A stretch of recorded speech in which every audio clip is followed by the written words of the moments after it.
Well, thank you all. My Cornell connection actually goes back further than my degree from the Arts College in 1972.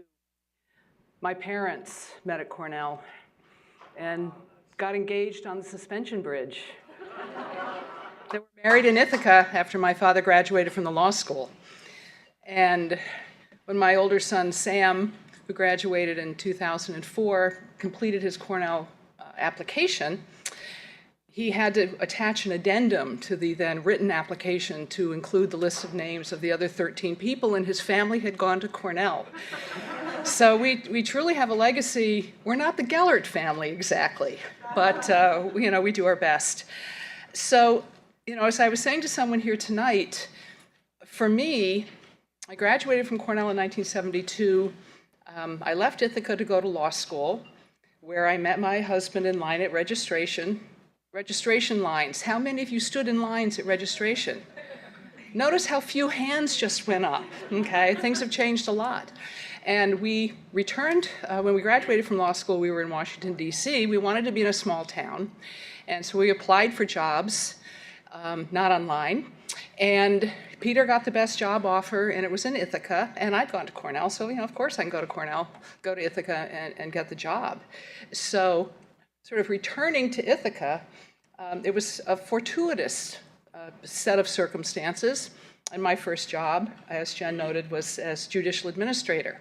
I'm not going to ask for a show of hands of how many people knew me as the JA, because that would be a violation of privacy.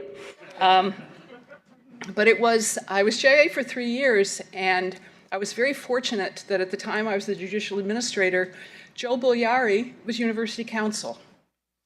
And if it weren't for Joe Bugliari, I would not have had the career that I had, because he knew of a need within the college to have somebody teach a course in communication law. So with a law school degree, no background in journalism or communication theory, I taught my first course in communication law in the fall of 1979. My only credential was my law school degree. The lecture notes that I used the first semester came from a student who had taken the course the year before. Now, there are a lot of people in this room who took that class from me, and it was the course that I would say would be most intellectually challenging for me throughout the course of my teaching career. But whether it was communication law or it was business law, my goal was always the same.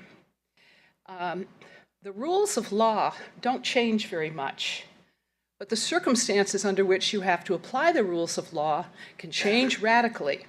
So as I'm teaching students who are not going to be lawyers necessarily, but are going to have to go out and live in a world where they have to navigate legal challenges, to teach them how to recognize legal problems, how to approach them and not solve them themselves, but know rather when they might need to ask for a little help. That was always my goal. And those of you who took business law in particular, you might remember that first lecture, after I told you what you needed to do to get a good grade. It was, what's the purpose of this class? It's not to teach you, not to set you up to go to law school, but to help you understand how the law is going to implicate everything you've done going forward.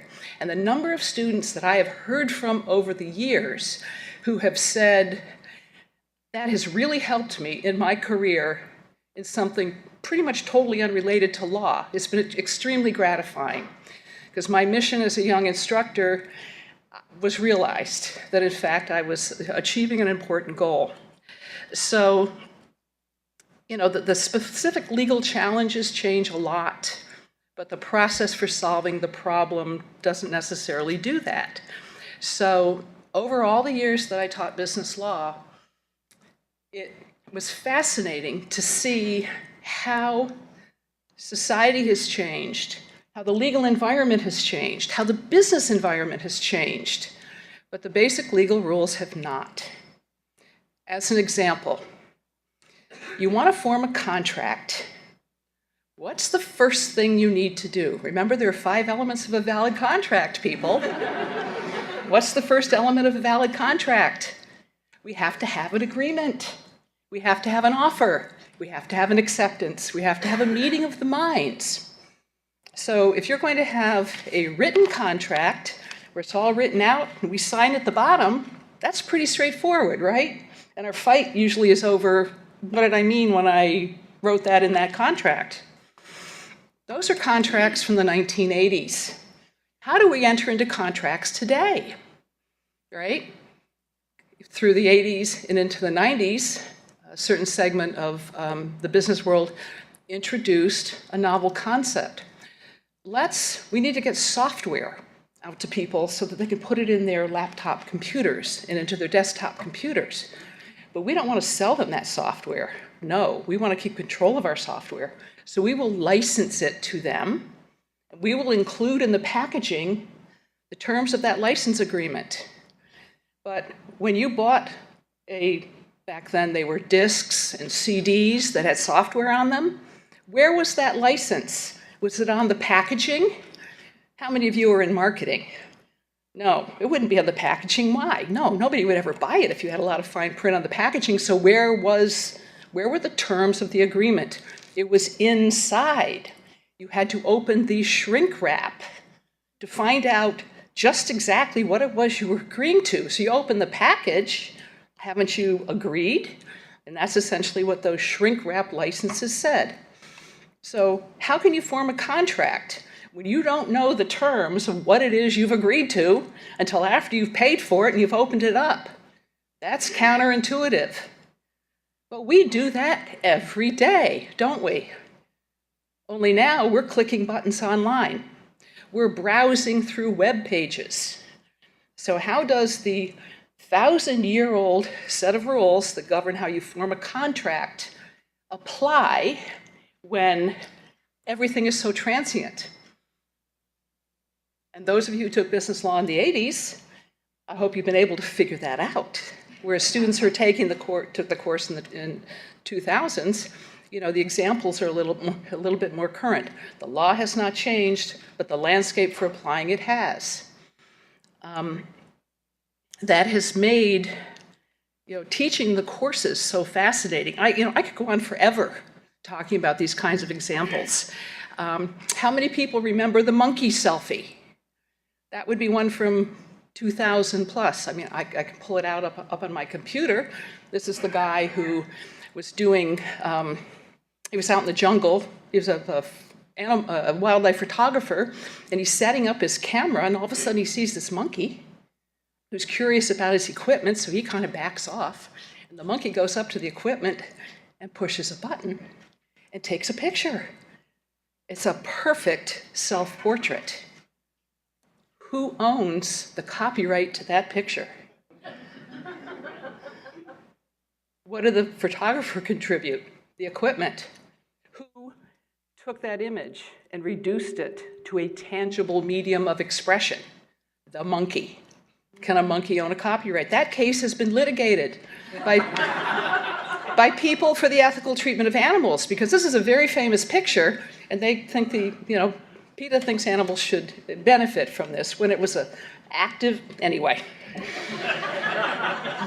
And then I saw the article in the New York Times in January where Fortnite has been sued. I see people nodding, good. For the avatar that's doing the floss, being sued by, I'm not sure who invented the floss. If you Google it, there's even now a Wikipedia article on the floss. But most recently, the young man who had done that, that dance thing, one of the things I found was the guide for parents as to how to do the floss and not embarrass your children. But in any event, who owns the rights to a dance move when it's being done by an avatar in a video game? So, the legal issues evolve. The rules really don't change much. I spent an awful lot of my professional life as an advisor. And one of the things that I've realized, particularly now that I'm not doing it actively anymore, is that advising is also a process that really didn't change. The process itself didn't change that much over the course of my career. And that the challenges faced by students And the responsibilities of those of us who are in advising, that really hasn't changed much either. But the landscape has changed a lot, right? Again, students go to college, and students and their parents and their families have certain expectations. And college is supposed to realize a lot of those expectations and serve those needs. What are those expectations? This is one thing that may have changed a little bit. I mean, I went to the arts college. So when I went to college in 1968, straight takeover, Kent State shootings, that's when I was in college, right?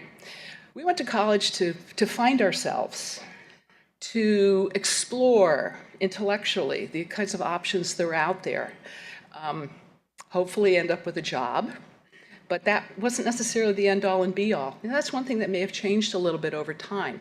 But whether your goal when you go to college is to end up with a good job or not, that process of growing, experiencing life, making decisions, learning how to think for yourself, that's a constant. Moving from whatever your home life situation was through college to being on your own in the real world. College is that transition that helps you do that, at least in theory. That's the way I always looked at it. And your advisor, whether it be a faculty advisor, like Ed and Deb and myself, or some professional student services staff person, it was always our responsibility to facilitate that process. So how did we do that? Yeah, we helped you pick classes so that you could take the right courses and graduate on time. But we were also hopefully there to help you with some of the bigger decisions and choices you had to make. And hopefully by the time you graduated, you were better prepared to make good decisions for your life. You had a better understanding of what you really should do on your own and when you needed help. Something as simple as, I remember the kid who's not in this room, who fell and broke his leg and really, really couldn't navigate campus, but he didn't drop calculus, but he couldn't get to class because it was somewhere down on the arts quad and everything was covered with snow. And now he's failing because he couldn't go to class. He had a really legitimate reason to drop the course, and helping him understand, no, it's not quitting if you drop a class because you have a broken leg and you can't attend. That's stuff happens. You have to deal with it. Helping him withdraw from the class retroactively so he wasn't penalized on his transcript for what was probably the wrong decision to make at the time. That's the sort of thing that you learn to work through in college. I've been reminded by conversations I've had and emails that I've gotten over since I retired in June that I apparently had a very consistent set of rules that I followed as an advisor. And some of the stories that I've been told, I don't really remember the details, but I've heard enough of those stories to know that as an advisor, I gave pretty consistent advice. And I still believe it's true. College is a lot about finding yourself. And so anything that you can do proactively to help figure out what works for you is a good thing. When you decide you don't really like the courses you're taking, you don't suck it up and keep taking them. You try something different, and hopefully you find something that resonates with you a little more. Or, God forbid, you take a leave of absence and go do something else for a while, save your parents' money, and then when you have a better handle on where your head is, you get back into class. As one email I got from a student who graduated in 1985, he remembered it vividly. I didn't remember it quite as vividly, but he was having problems, and he came in to see me, and he was apologizing, bad grades, whatever. And I said to him, relax. This is college. You can't fail at college. You can fail a class, you can get bad grades, but there's no one way, there's no one right way to go through college. So take a step back and really examine what you're doing and why you're doing it, figure out what works for you. And he remembered that you can't fail in college. I didn't remember saying that, but anyway. The advising landscape has really changed. And in 1980, when I started in the early 90s, There was no technology. We were starting with word processing, so you wouldn't literally have to type a letter and then you want to type the same letter to a different person, start all over again, but that was about it. So think about it. Transcripts were typed or maybe handwritten. Student records were typed or handwritten. People, I still have from communication law in particular, the handwritten grade book. Kind of like people who remembers blue books from writing exams. Grade books, the same thing. Everything was done manually. So when you met with a student, you met face to face. You had to meet with your advisor to get anything done because you had no choice. And the good part of that was we always saw people face to face. I see people in this room from the 90s and I recognize their faces. I see people from 2000 and I see the name, and I put the name to the face, but it's not this visceral, I know you, because I didn't have the same, I knew them, I may know more about them, but I didn't know their faces. We didn't even have phone conversations. Students lived in dorms. Where were their phones? One phone on the wall in the hall.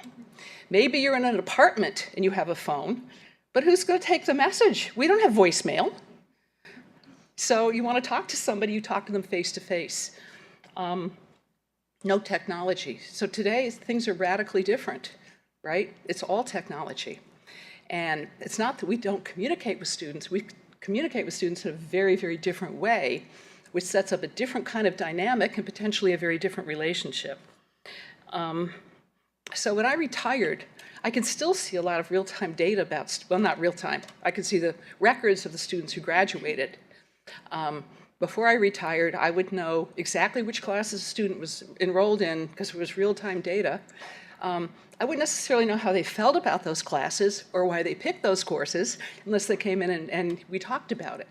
So today's student, I think there's even more of an impetus on the part of the student to take the initiative to engage with an advisor and to engage with faculty members, because the default position today is no contact. And I think that's a challenge that maybe a lot of students don't recognize. And as I always said to students, you really need to see your faculty advisor. And the story I told was the one about my faculty advisor who his office was filled with paper. This is Robin Williams, who was in sociology. Filled with paper, his desk was loaded with stuff, and impression was he was just far too busy and far too important to have any time for an undergraduate student like me. So I never bothered my advisor. And then I met him when he was on the committee to hire the judicial administrator.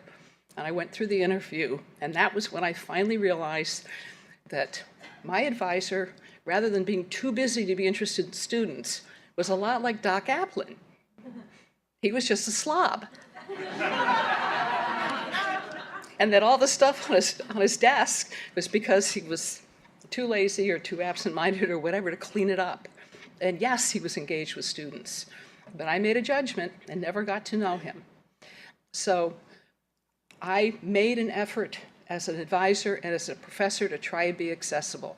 And the feedback that I have received over 40 years from so many of you thanking me for the positive things I did for your life, I will never forget. So thank you all.